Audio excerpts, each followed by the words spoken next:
আমি অত্যন্ত আপোনালোকৰ লগতো এইকেইজনে আমাৰ ৰাজ্যখনৰ কাৰণে আমাৰ ৰাজ্যৰ জনতাৰ কাৰণে দুৰ্নীতিৰ বিৰুদ্ধে আহিছে প্ৰতিবাদ কৰিবলৈ আজি সেই দুৰ্নীতিৰ বিৰুদ্ধে প্ৰতিবাদ কৰিবলৈ আহি আজি পুলিচৰ হাতত হাৰাশাস্তি খাব লগা হৈছে আমাক গৌৰৱ গগৈ ডাঙৰীয়া আজি পঠাইছে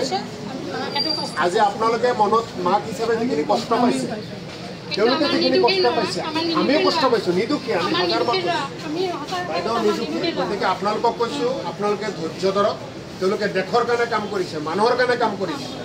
দেশৰ কাৰণে আৰু মানুহৰ কাৰণে কাম কৰিবলৈ যাওঁতে আজি বিজেপি চৰকাৰে বিজেপি পুলিচে যিখিনি হাৰাশাস্তি কৰিছে তাৰ বিৰুদ্ধে এদিন ৰাইজে জবাব দিব ৰাইজে উপযুক্ত ব্যৱস্থা ল'ব আপোনালোকৰ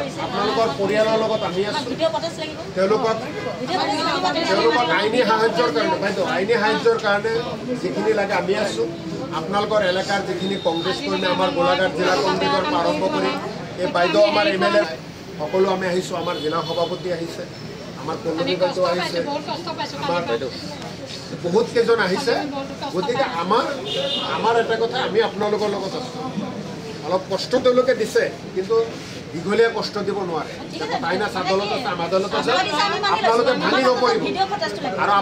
আপোনালোকৰ ল'ৰাই বেয়া কাম কৰা নাই চুৰি ডকাইতি কৰা নাই মানুহৰ কাৰণে আহিছে দেশৰ কাৰণে আহিছে দুৰ্নীতিৰ বিৰুদ্ধে আহিছে গতিকে আপোনালোকে বীৰ মানে